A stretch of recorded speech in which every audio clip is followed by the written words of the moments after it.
What's going on, everybody? It's Cryo, and you already know we're back with another dungeon guide, this time taking a look at the Spires of Ascension. Let's get it.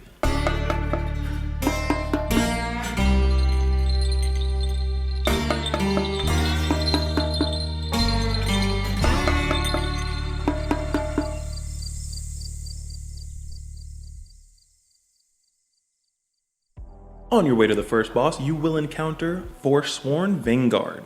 These simply cast Sweeping Blow, a frontal swipe attack that tanks should keep faced away from other party members. Forsworn Mender. Much like the name suggests, these are the healers, and if WoW has taught us anything, healers tend to have a cast that should be interrupted. This mob is no different. Be on the lookout for Forsworn Doctrine. If this is allowed to channel, their target will receive 80% of their maximum health over 8 seconds. The Forsworn Mender will also cast Imbue Weapon. This just causes their next 5 attacks to deal additional arcane damage, and this can be purged. Forsworn Castigator. These will frequently cast Dark Lash. This is a simple bolt of burst damage and can be interrupted to minimize group damage. More importantly, you want to focus on interrupting Burden of Knowledge. This deals a burst of arcane damage and leaves behind a dot. Forsworn Goliath. Now this big boy only has 2 main abilities. Rebellious Fist is a slam effect that damages everyone within 30 yards, however it can be interrupted. Recharge Anima shields the Goliath as it attempts to recharge its anima. The more anima it has, the more rebellious casts it gets off, simply damage through the shield. The first boss is Kintara and her trusty bird Azulas. Both are active for the majority of the fight, and cleaving is encouraged. Starting off with the tank's job. Positioning is another important factor here. On Mythic difficulty and higher, Kintara will be linked with her bird via Deep Connection. This link creates a beam that deals stacking arcane damage to anyone struck by it. For this reason, tanks should be Johnny on the spot with keeping Kintara as close to Azulas as possible to reduce the beam size. Kintara will also cast Overhead Slash on her main target. This is a frontal slam tank buster ability that you do not want other party members getting hit by. Party members should also be vigilant of Kintara's charged spear cast. Periodically, the boss will ascend and throw a spear at a random member. The impact will deal a burst of damage, but also leave behind a pool of plasma. Standing in the plasma will deal damage and reduce your movement speed. The final ability cast by Kintara is Dark Lance. This cast can and should be interrupted. Azule's main ability is Attenuated Barrage. Azules will fire multiple missiles of arcane energy that inflict arcane damage to any players caught in their path. Aside from this, Azules will occasionally fly to a new location. Tanks should begin to move Kintara to the said location to keep the linked beam manageable. Now, although cleave is encouraged, these bosses do not share a health pool. When either combatant dies, their remaining ally enrages, increasing their damage dealt by 30% and unlocking new abilities. For Kintara, her new ability is actually not new, it's just simply different. She will continue to cast the Charged Spear ability mentioned before, even while she's on the ground. But remember, it hits 30% harder. If Azulas becomes enraged, they will learn 2 new abilities. Maw-Touched Venom is similar to Attenuated Barrage in that several orbs will be launched and they will deal damage upon impact while leaving behind pools. Azules will also begin to cast Insidious Venom, a dot that deals arcane damage for 10 seconds. When all is said and done, your best bet is to deal with Azules first and then finish off Kintara. The TLDR of this fight is to tank the 2 companions as close together as possible to avoid excess damage caused by the shared link between them. Avoid all projectiles, do not stand in pools left behind, and never be in front of the boss unless you are the tank. After the first boss dies, you'll have to choose which path you want to proceed down, left or right. Both have similar mobs and just a slightly different layout of when and how many you'll engage. I will talk about the pros and cons of each side when I do a deeper dive for my Mythic Plus series, as the affixes will likely play a major factor in which way you take on a particular week. But for now, choose whichever side you want, and let's talk about the trash. Forsworn Skirmishers. These are the worst casters in Shadowland. They simply cast Hurl over and over and over, and it cannot be interrupted, meaning positioning these and pulling them with other mobs will be extremely annoying. You can displace the skirmishers with grips and knockbacks, However, they will also disengage, negating your attempts to control them. I suggest once they are within cleave range, start stunning them. Forsworn Squad Leader. Deal with these guys first. The most important aspect of this particular mob is their aura inspiring presence. This aura reduces the damage taken by all allies within 100 yards by 75%. Aside from this, they will also cast Crashing Strike, a frontal ability that will deal damage in a straight line. Just sidestep out of this. And finally, squad leaders will fly up into the air periodically and cast Impact, slamming down into the ground, dealing physical damage to any player within 5 yards and knocking them back. This will also leave behind a pool. Do not stand in the residual impact area. Forsworn Champion. These are simply glorified menders. They cast the same two abilities, Infuse Weapon and Forsworn Doctrine. Doctrine is the heal that should be interrupted. Ether Diver. These will act remarkably similar to Azulez, which we covered in the first boss encounter. Dodge Maw-Touched Spittle, essentially spewed orbs of bad stuff, and interrupt Insidious Venom. In large groups, this ability can and will stack up quickly, dealing an immense amount of arcane damage. Luckily, this is a magic debuff and it can be dispelled. Forsworn Inquisitor. This upgraded version of our Forsworn Castigator will continuously cast Dark Lash. Interrupt as needed, but be sure to prioritize Internal Strife. This interruptible cast will deal a burst of arcane damage to 2 close party members, leaving behind a dot that deals damage to anyone within 3 yards of the original targets, so be sure to spread out. Forsworn Stealth Claw. These sneaky cats can be deadly. They walk around in stealth and pounce on their first targets, stunning them for 2 seconds and dealing massive physical damage. You can use abilities such as Spectral Sight and Flare to maybe pop them out a bit earlier. Kyrian Dark Praetor. These will occasionally cast Swift Slice, a simple dash ability. Aim it through as few party members as possible to minimize party damage. Additionally, they will cast Dark Seeker. This interruptible cast will launch an animal ball that hunts down its targets. Should it connect, it will deal arcane damage. Forsworn Annihilator. The big brother of the Forsworn Goliath, however, instead of casting a slam, this mob will cast Dark Salvo and launch a series of missiles at random targets. These missiles have a 5-yard impact area and deal arcane damage. This is not interruptible, so mind your feet. Once the Annihilator is out of anima, it will begin to cast Recharge Anima, break the shield to prevent future casts of Dark Salvo. On to the second boss, Ventunax, the Dark Kyrian Praetor. There does not seem to be any discerning differences between normal, heroic, and mythic difficulties. Now with that said, the first ability we see is Dark Stride.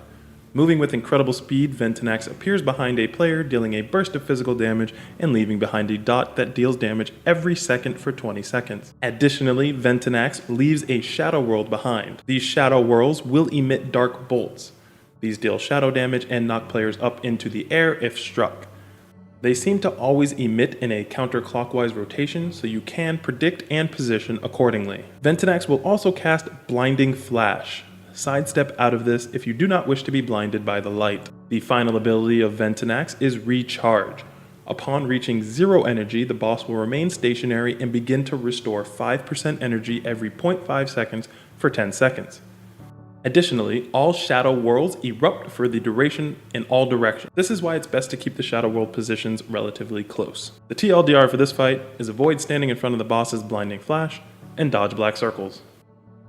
On your way to the third boss, you will encounter Forsworn Helion. These will periodically fly into the air and slam down, leaving behind residual impact. Avoid both. The main ability to watch out for is Crescendo. Be on your toes as it will deal damage radiating outward in the cardinal directions. Forsworn Helions also have an aura around them, Menacing Presence, dealing constant arcane damage every 3 seconds. Forsworn Wardens, these are the most upgraded version of the healers. Be sure to interrupt their greater mending casts, and Bless Weapon acts the same way as Imbue and Infuse Weapon. Forsworn Devastator, the biggest of the brothers, with the new ability being Dark Pulse. This interruptible cast will deal high arcane damage to a random player. Again, once the Devastator is out of anima, it will begin to cast Recharge. Something new here is the buff Anima Field. While under this effect, the Devastator's abilities no longer cost anima and will continue indefinitely aside from being interrupted. Be sure to purge this ability ASAP to cut down on the amount of Dark Pulse casts going out. Forsworn Justicar. The main cast is Dark Lash, however the priority interrupt goes to Forced Confession. This will leave a dot on a player, dealing damage to the target and anyone within 3 yards. This is a magic debuff and should be dispelled. If not, every 3 seconds the afflicted player will also leave behind orbs of dark secrets. Do not stand in these to minimize the damage intake. Forsworn Usurper. In most cases, you will have to pull these, however, some clever use of game mechanics do seem to work as of now to skip them. Should you have to pull them, it is recommended that you LOS them as they will sit back and only cast Hurl. Our third boss is Oryphrion the Dark Colossus. This is essentially a 2-phase encounter, with the second half being a burn, so a generally quick fight. In the first phase, Oryphrion will cast Purifying Blast on a random party member. The impact will deal a burst of damage and then leave behind a dot. Be sure to move away from your friends more than 8 yards. The second ability is Charged Stomp. This is an extremely fast cast, but in an ideal world you will want to move away from this. On Mythic difficulty and higher, it will leave behind a magic debuff, Charged Anima, that reduces the target's movement speed by 30% and deals ticking damage. This can and will most likely need to be dispelled. Now, Imperial Ordnance is the big kahuna. Oryphrion launches an anima-infused ordnance at all party members. This will deal arcane damage to enemies within 10 yards of the impact area, but also leaves an anima field behind. The anima field reduces the haste of players within it by 20% and inflicts arcane damage every 1.5 seconds. While Oryphrion remains inside his own anima field, the anima cost of his abilities is removed and the damage done is increased by 20. Because of the impact damage, you want to avoid stacking completely on higher difficulties, but you generally want all the anima fields in the same location for Phase 2. Now Phase 2 begins when Oryphrion reaches 0 anima. The boss will then become stationary and begin to recharge anima. Oryphrion will generate 5 anima every 1 second for 20 seconds. During this time, the boss will take 100% increased damage. In addition, all anima fields form into coalesced anima. These orbs will be drawn back towards Oryphrion. These orbs will not only grant the boss an instant 5 anima, they will also cause Oryphrion to explode with energy, dealing party-wide damage. To prevent this, party members should intercept the orbs before they reach the boss. When a player pops the orbs, it will explode, dealing damage, but only within a 5-yard radius. It will also leave a ticking dot on the player. There will be 10 orbs to absorb in total each round, and if every player takes 2, the damage is controllable. This is why dropping the pools from Imperial Ordnance is crucial. The ideal way to drop the pools is in a stacked straight line. This way all of the spheres travel in the same direction, making them easier to pick up. The TLDR for this boss is mind your distance to your friends, drop anima pools safely, and keep the boss out of them. During the second phase, burn, burn, burn. Remember that the boss is taking 100% increased damage, but don't neglect to snag up the anima orbs before Oryphrion does. After Oryphrion dies, you will hitch a ride to the top layer where you will fight the last boss. Before fighting the last boss, you will come across 3 more mobs. Now these 3 mobs act in a council-like fashion, where when one dies, the remaining combatants gain their fallen comrade's ability. Astronos is up first, and her ability is Charged Spear. Astronos will throw a spear at a random party member, and the impact area will leave a residual pool that hurts when you stand inside it. But the spears will also periodically emit a crescendo. Be sure to dodge these. Lachesis. Diminuendo is the main ability here. After a 2-second cast, Lachesis will slam the ground in front of her model, dealing damage in a cone-like fashion. Be sure to aim this away from party members and dodge. While fighting Lachesis, the entire party will gain a stacking debuff, Oppression. This continuously increases the damage you take. Klotos. She will occasionally fly up into the air and slam down into the ground, dealing damage similar to Diminuendo, and also leave behind residual impact. Aim the initial leap away from party members and avoid the pools. Klotos also has an aura similar to Lachesis, however this one applies the Intimidated debuff. This is a stacking damage dot on every party member. Now remember that all abilities of the fallen mini-bosses are copied to the remaining mini-bosses. This includes the auras. For this reason, it is best to work your way from left to right, starting with Astronos. You can also allow the aura debuff stacks to fall off before engaging the next mob. You will still get stacks, but starting from 0 is much better than starting at 10. Devos, the Paragon of Doubt, is our final boss, and thus the end of our Spires of Ascension dungeon journey. This encounter has a few moving parts, so let's get started. First things first, Devos will create a bubble of safety called Archon's Bastion. Take note of its location, as this is where you will want to be standing before Devos' abyssal detonation explodes. On Mythic difficulty and higher, this ability will hit everyone within 200 yards, but the damage is greatly reduced if you are standing inside the Archon's Bastion bubble. On Heroic and lower, Abyssal Detonation will pick a random player and explode, dealing damage to anyone within 10 yards, so just don't be near your friends. Periodically, Devos will also cast Run Through. This used to do a knockback, that does not seem to be the case anymore. However, everyone struck by the ability will take physical damage, so do your best to aim it away. Do your best to aim this away and not through the Archon's Bastion. As for the group, aside from dodging Run Through and standing inside the Archon's Bastion, random players will be affected by Lost Confidence. This magic debuff deals arcane damage every 3 seconds for 15 seconds. When this effect ends naturally or is dispelled, a pool of Lingering Doubt forms at the victim's feet. Lingering Doubt is a stacking debuff that deals arcane damage every 1 second for 10 seconds. That's it for Phase 1.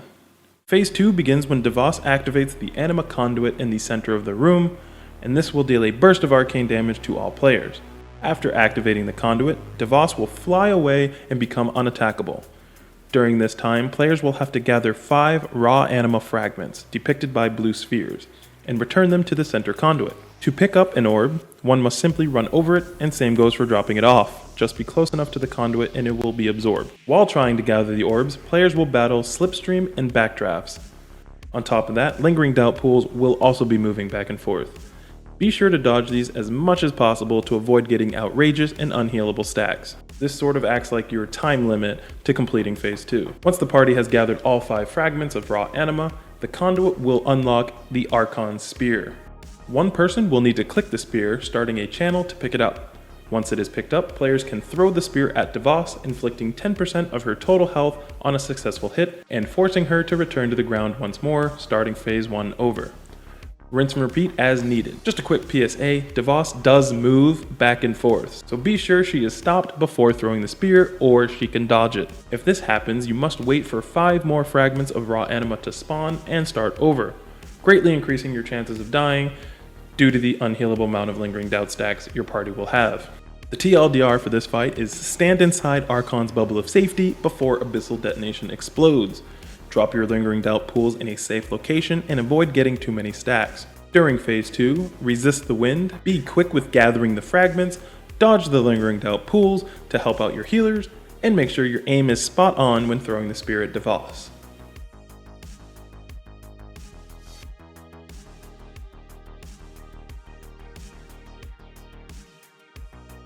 Thank you guys so much for watching. Again, I hope you're enjoying this content. If you are, be sure to leave a big thumbs up down below. Don't forget to subscribe, don't forget to stay frosty, and I'll see you in the next one.